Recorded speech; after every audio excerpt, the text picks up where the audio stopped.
Hello बच्चों, अपन अध्याय 1 के अंदर भारतीय संविधान की विशेषताएं पढ़ी थी।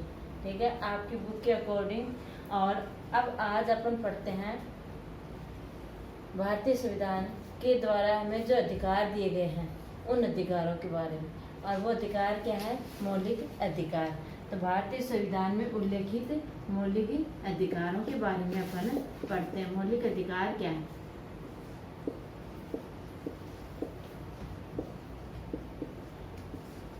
मौलिक अधिकार, ठीक है। मौलिक वे अधिकार जो व्यक्ति के लिए मौलिक रूप से यानी सर्वांगीण विकास के लिए और संविधान द्वारा दिए गए हों, जिनकी संविधान क्या देता है? सुरक्षा की गारंटी देता है। वो क्या कहलाते हैं? हमारे मौलिक अधिकार, ठीक है ना। तो वे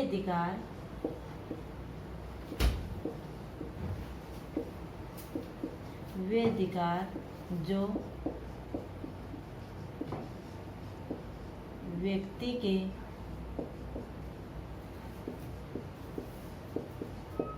सर्वांगीण विकास के लिए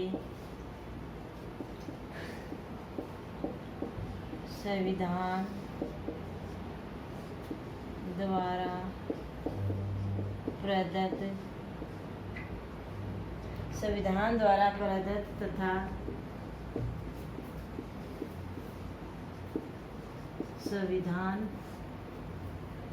संविधान द्वारा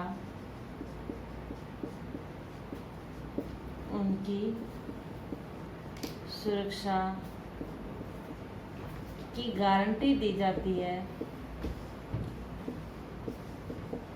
सुरक्षा की गारंटी दी जाती है, उन्हें क्या कहते हैं? मौलिक अधिकार कहते हैं। यानी वे अधिकार एक व्यक्ति के जन्म के साथ जो अधिकार मिलते हैं उन्हें प्राकृतिक अधिकार कहा जाता है।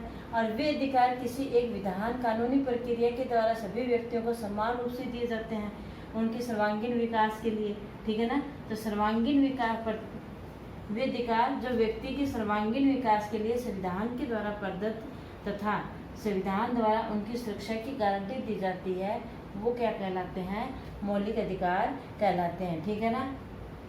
फिर हम एक ये भी पढ़ते हैं कि हमारे संविधान में जो बातें हैं उल्लेखित है, उन बातों को हम अलग अलग देशों से ग्रहण की हैं, जो देश के विकास के लिए आवश्यक थी। हमने उन्हीं बातों को हमारे संविधान में रखा है। तो मौलिक अधिकार हमने कहाँ लिए हैं? कहाँ से लिए हैं? संयुक्त राज्य अमेरिका से। भारतीय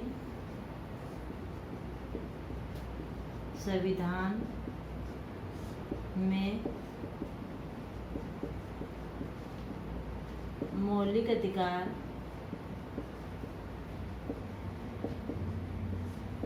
संयुक्त राज्य अमेरिका से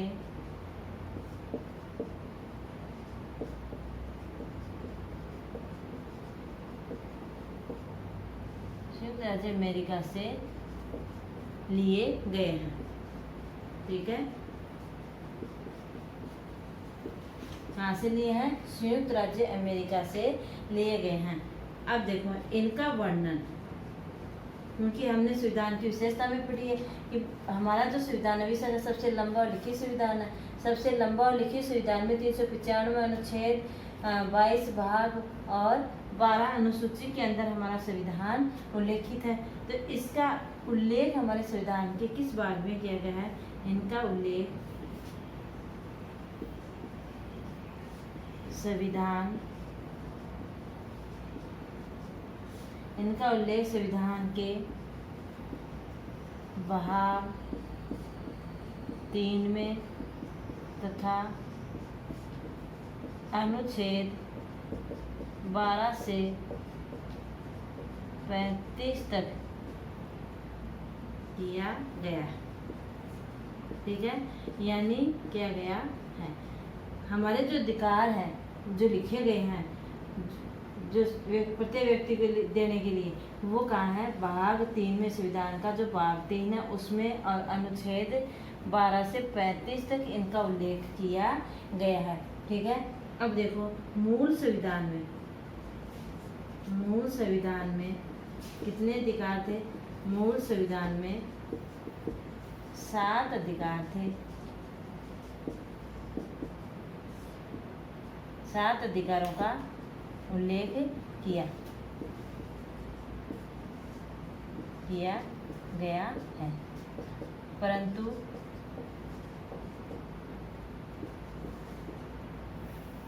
संपत्ति के अधिकार को यानी संविधान में संशोधन करके और क्या किया गया? संपत्ति के अधिकार को क्या दे दिया गया? परंतु संविधान में संशोधन करके संपत्ति के अधिकार को कानूनी अधिकार दे दिया गया, अधिकार बना दिया गया। ठीक है,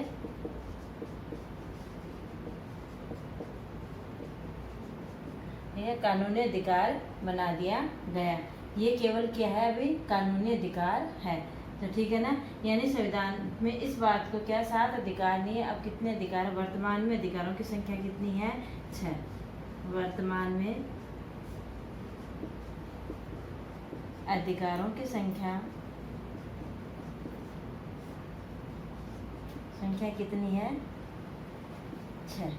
ठीक है, आज अपन पढ़ेंगे कि ये 6 अधिकार कौन कौन से हैं। ठीक है, तो वे अधिकार जो व्यक्ति के सर्वांगीण विकास के लिए संविधान द्वारा प्रदत्त किए जाते हैं और संविधान के द्वारा उनकी सुरक्षा की गारंटी दी जाती है, वे अधिकार कहलाते हैं। भारतीय संविधान में मौलिक अधिकार कहाँ से लिए गए हैं? संयुक्त राज्य अमेरिका से लिए गए हैं। इनका उल्लेख संविधान के भाग 3 में अनुच्छेद 12 से 35 तक किया गया है। ठीक है, और जिस समय हमारा संविधान बनाया गया था उस समय संविधान के अंदर कितने प्रकार के अधिकारों का? 7 प्रकार के अधिकारों का उल्लेख किया गया।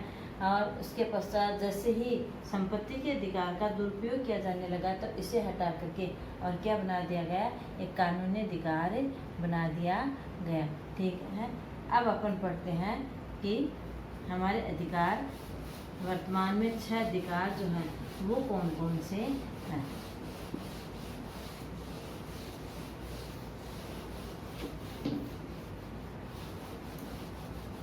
पहला आता है समानता का अधिकार।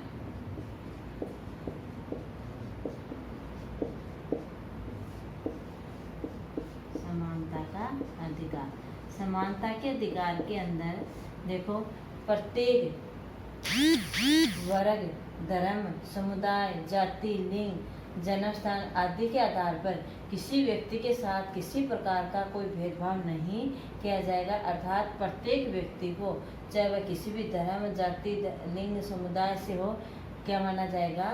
सम्मान माना जाएगा। तो पहला क्या है इसका? प्रत्येक वर्ग, जाति, समुदाय, लिंग, चाहे स्त्री हो चाहे पुरुष हो, लिंग तथा जन्म स्थान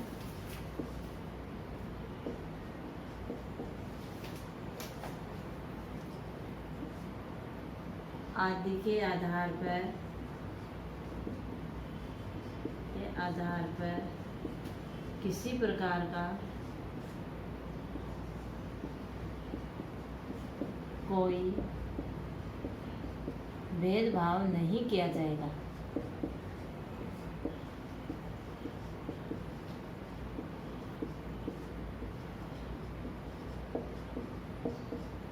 अब देखो, इस भेदभाव को मिटाने के लिए और क्या कर दिया गया? अस्पृश्यता का अंत।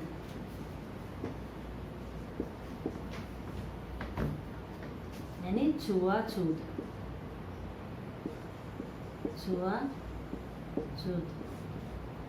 का उन्मूलन किया गया और क्या कर दिया गया? और इसे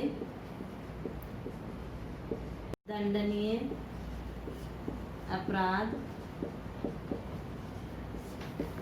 घोषित किया गया।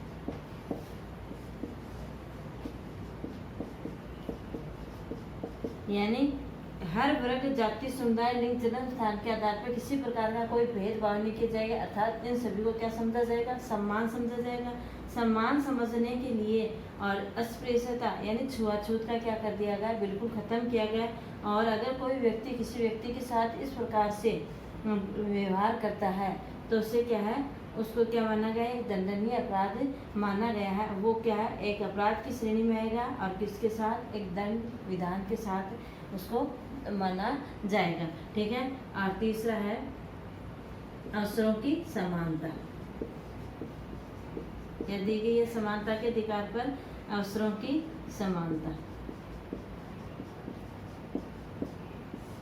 यानी इनमें से प्रत्येक वर्ग को अपना अवसर प्राप्त करने का क्या है? समान अधिकार। ये नहीं कहा जा सकता कि भाई आप अल्पसंख्यक वर्ग के हो या आप कोई नीची जाति के लोग हो तो आपको स्कूल में पढ़ने नहीं दिया जाएगा, आपको इस विभाग में नौकरी नहीं दी जाएगी। बिल्कुल नहीं। यानी सभी व्यक्ति को अपनी शिक्षा प्राप्त करने के अकॉर्डिंग, जैसी शिक्षा प्राप्त किया उसके अनुसार उसको अपना अवसर प्राप्त करने की क्या है? समानता है। और फिर क्या दिया गया? किसका दिया गया कि सेना व शिक्षा के क्षेत्र को छोड़ करके, सेना व शिक्षा के क्षेत्र को छोड़कर बाकी सभी उपाधियों को क्या कर दिया गया? खत्म कर दिया गया। बाकी सभी उपाधियों का अंत। ठीक है। यानी सिर्फ सेना और शिक्षा के क्षेत्र में जो उपाधि प्राप्त की जाती है वो उपाधि रखी गई, बाकी सभी उपाधियों को क्या कर दिया गया? खत्म। जैसे आज़ादी से पहले और जो राजा महाराजाओं का, जो राजपूतों का जैसे शासन था तो वो अपने नाम के आगे जो राणा महाराणा ये सब जो उपाधि लगाते थे वो सभी उपाधियों को क्या कर दिया गया? खत्म कर दिया गया। और सिर्फ शिक्षा क्षेत्र से प्राप्त जो उपाधि अपन प्राप्त करते हैं उन उपाधियों को रखा गया। तो ये हमारा समानता का अधिकार था। अनुच्छेद 14 से 18 तक इस अधिकार को का उल्लेख किया गया है। अब दूसरा आता है स्वतंत्रता का अधिकार।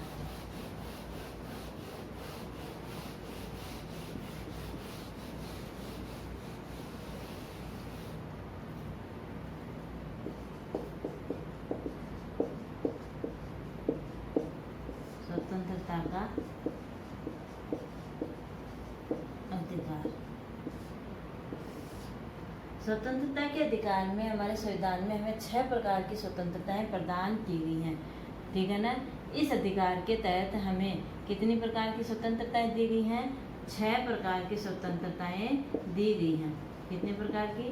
6 प्रकार की स्वतंत्रताएं दी गई हैं। इन 6 प्रकार की स्वतंत्रताओं में वो सभी अधिकार सम्मिलित हो जाते हैं जो एक व्यक्ति के सर्वांगीण विकास के लिए जरूरी होते हैं। ठीक है। 6 प्रकार की स्वतंत्रताएं कौन सी हैं? पहली है कि प्रत्येक व्यक्ति को क्या है? किसी भी स्थान पर, भारत के किसी स्थान पर आने जाने की, निवास करने की स्वतंत्रता दी गई है। निवास करने की स्वतंत्रता यानी पहले क्या था कि जम्मू कश्मीर में अपन निवास नहीं कर सकते थे, वहाँ पे व्यापार नहीं कर सकते थे, लेकिन 5 अगस्त 2019 से ये बाध्यता भी हमारी खत्म हो गई। यानी धारा 370 हटाने के पश्चात अपन वहाँ पर जा करके भी अब निवास कर सकते हैं, व्यवसाय कर सकते हैं। अर्थात भारत के सभी राज्यों में घूमने की, फिरने की, आवास करने की, व्यापार करने की हमें स्वतंत्रता प्रदान की गई है। और है विचार एवं अभिव्यक्ति की स्वतंत्रता। वही प्रत्येक वर्ग के व्यक्ति को अपने विचारों को प्रकट करने की, अपने अभिव्यक्त करने की क्या दी गई है? स्वतंत्रता दी गई है। व्यक्ति की स्वतंत्रता कि किसी व्यक्ति को किसी दबाया नहीं जा सकता, उसको अपने बोलने का क्या है? अधिकार है। दूसरे क्या है कि शांतिपूर्वक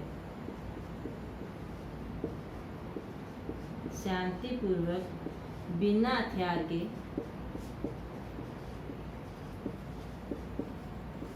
बिना हथियार सम्मेलन व सभा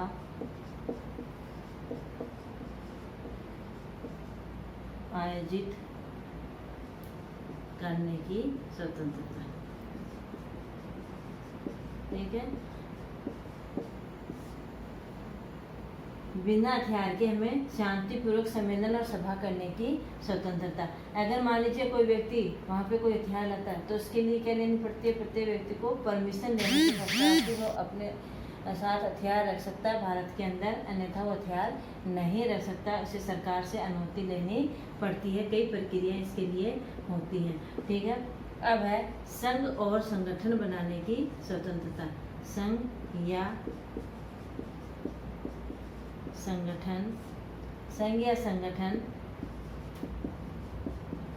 बनाने की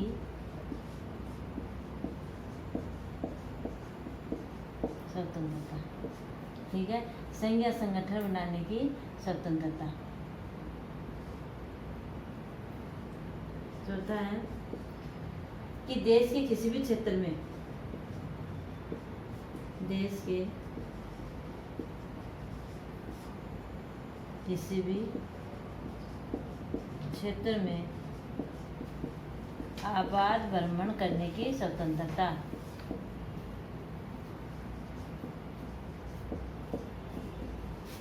करने की